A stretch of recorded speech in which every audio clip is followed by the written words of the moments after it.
Hallo und herzlich willkommen zu einem neuen Video. In diesem Video zeige ich euch die Eachine E58, auch bekannt als Drone X Pro. Das Ganze habe ich mir für etwa 50 € bei AliExpress bestellt. Und so sieht die Verpackung aus. Hier vorne haben wir ein Bild von der Drohne mit den verschiedenen Funktionen. Dann auf der Seite haben wir Pocket Drone, Fly and Easy for anyone to fly. Das stimmt auf jeden Fall. Ich bin schon geflogen und es ist wirklich sehr einfach zu fliegen. Auf der Rückseite sehen wir hier zusammengeklappt. Unten sehen wir die verschiedenen Varianten, die wir bestellen können. 720p, 480p. Ich empfehle die 720p Auflösung und ich habe sie mit 3 Batterien bestellt. Hier oben eigentlich nichts Spezielles und auf der Seite auch nichts mehr. Ja, dann packen wir die ganze mal aus.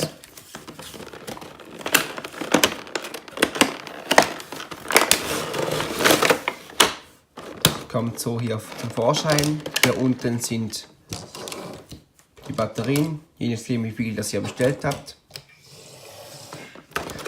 Die Batterien haben hier etwa 500 mAh. Man kann etwa um die 7 bis 8 Minuten fliegen pro Batterie. Es ist nicht so lange, aber ich denke, für die Drohne passt das vollkommen. Ja, und dann kommt hier die Bedienungsanleitung zum Vorschein. Englisch. Und dann gibt es hier noch hinten Chinesisch. Hier haben wir Ersatzrotoren dabei mit einem Schraubenzieher. Dann die Fernbedienung. Sieht gleich aus wie bei der echten DJI Mavic Pro. Hierbei sind aber die Antennen fake, also die sind aus Plastik, für nichts eigentlich. Hier haben wir die Drohne. Ihr seht schon, die ist eigentlich sehr klein, eine Handfläche etwa. Und hier haben wir die Rotorenschütze. Ja, und wenn man die jetzt neben die Fernbedienung legt, sieht man schon recht, dass die ein bisschen klein ist. Zusammengefalten hat sie die Maße in der Länge von etwa 13 cm und in der Breite um die 8 cm. Ja, und die können wir jetzt ausklappen. Immer die vorderen zuerst, dann die hinteren. Ja, so sieht eigentlich die Drohne aus. Jetzt machen wir rasch die Rotorenschütze dran. Die sind einfach aufgesteckt. Die klipst man so heran. Und dann sollte das auch schon gemacht sein. Ich empfehle euch, diese ranzumachen.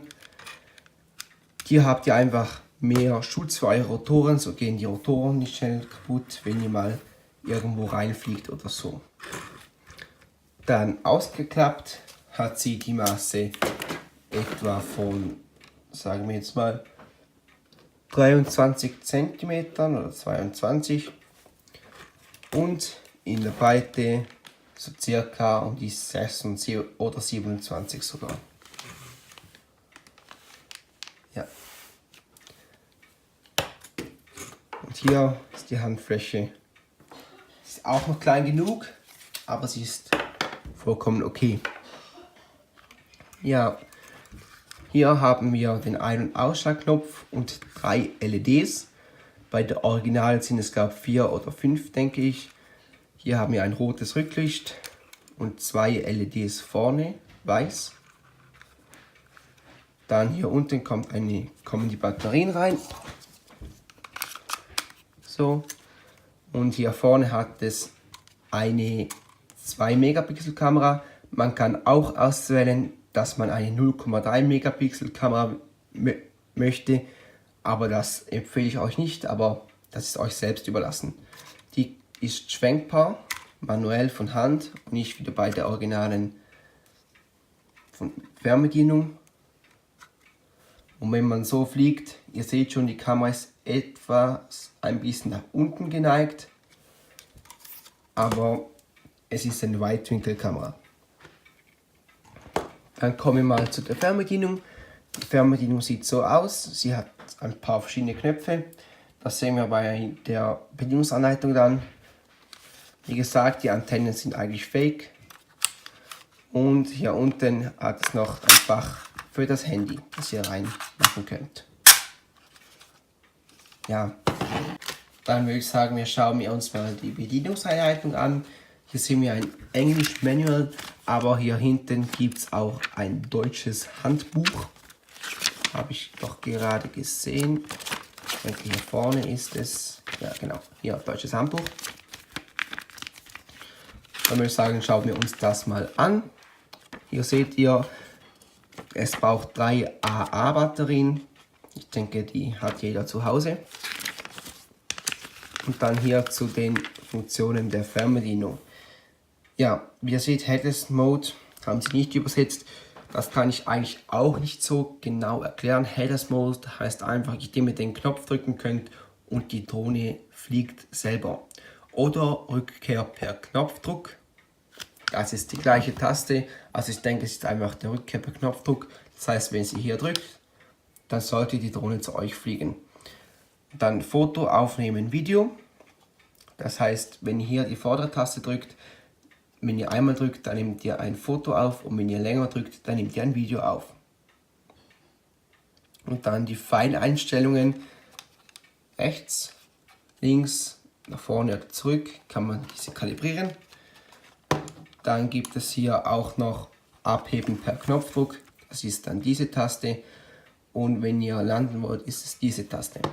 Dann geht ihr einfach auf ca. 1 Meter Höhe, dann drückt ihr die Taste und dann fliegt sie automatisch herunter, also den Landeanflug. Und hier hinten haben wir auf der linken Seite, auf der rechten Seite auch noch 2 Tasten. Die hintere Taste ist für den Emergency Stop, das heißt für den Notausschalter. Wenn ihr den drückt, stellt die Drohne ab oder ihr könnt auch den 360 Grad Flip machen. Dazu müsst ihr nach vorne oder wo auch immer bewegen und dann diesen drücken. Und die vordere Taste ist für die Geschwindigkeitseinstellung, das heißt, ihr habt 3 Geschwindigkeiten, die ihr einstellen könnt. 1 ganz langsam, 2 mittel und 3 sehr schnell. Und hier unten haben wir natürlich auch das Handyfach. Und dann wird hier einfach die Problembeschreibung, Lösung alles erklärt. Dann wird hier noch die App erklärt, das schauen wir dann später noch an. Und ich würde mal sagen, zuerst schauen wir uns an, wie sich die Drohne koppeln lässt. Das ist eigentlich ganz einfach. Ihr schaltet zuerst die Drohne ein, ein bisschen lange drücken, dann flimmert sie so. Ihr schaltet die Fernbedienung an, drückt drauf, runter und sie ist verbunden. Das ist eigentlich sehr einfach. Ja, sobald sie verbunden ist, können wir hier das Mobiltelefon nutzen. Dazu müsst ihr zuerst die App GYUFO herunterladen, die sieht etwa so aus. Die gibt es im Google Play und App Store. Und sobald die Drohne eingeschaltet oder verbunden ist, geht ihr hier in die Einstellungen rein, geht ihr auf Verbinden, WLAN und wählt eure Drohne aus. Meine heißt Wi-Fi 720p 16D 9AB, was auch immer. Dann könnt ihr hier die App eigentlich starten. Dann drückt ihr hier auf Play und ihr seht schon die Kamera der Drohne. So, um das Ganze jetzt zu erklären, gehen wir nochmal in die Bedienungsanleitung rein und schauen uns, wie das alles funktioniert. Also hier sind alle Funktionen eingeblendet.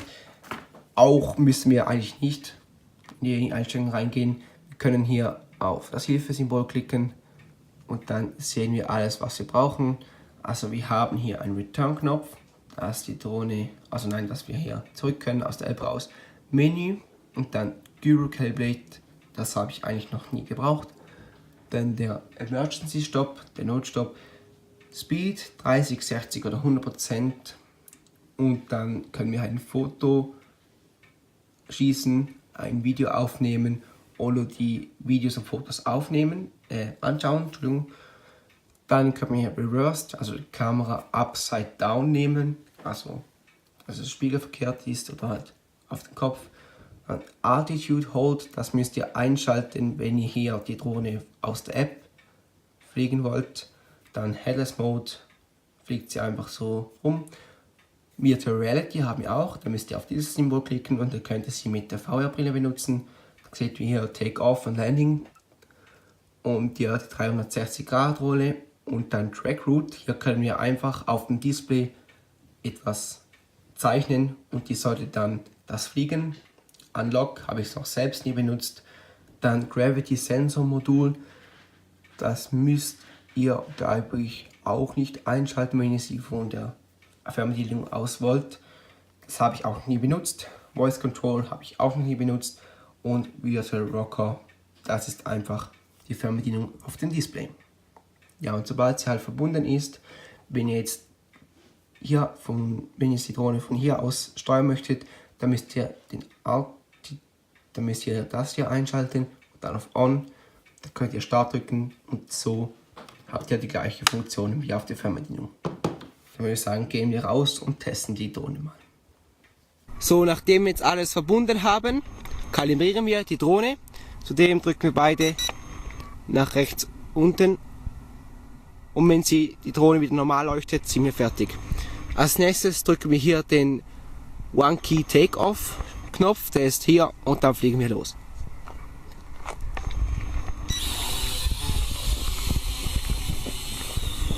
Jetzt habe ich die Kontrolle, können wir hier arretieren und wie ihr seht, die Fernbedienung ist hier und die Drohne behalten die Position. Bei der Drohne gibt es 3 Geschwindigkeitsstufen, wie vorhin schon erwähnt. Stufe 1 ist das jetzt, bisschen langsam. Drücken wir hier Stufe 2, schon ein bisschen schneller. Und dann Stufe 3, wiederum ganz schnell.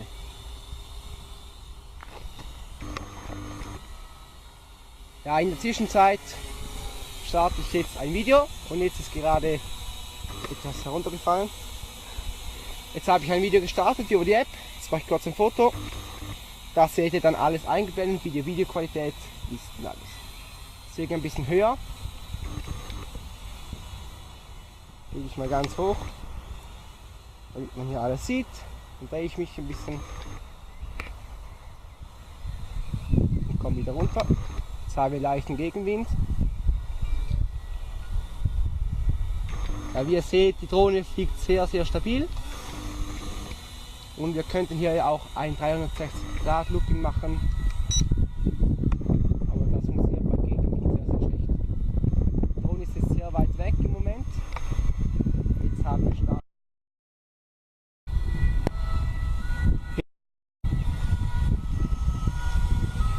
Fliege ich kurz ein bisschen herunter. Ja, so ist die Drohne. Um sie zu landen, drücken wir den One Key Return. Der ist hier. Dann fliegt die Drohne automatisch runter und stellt ab.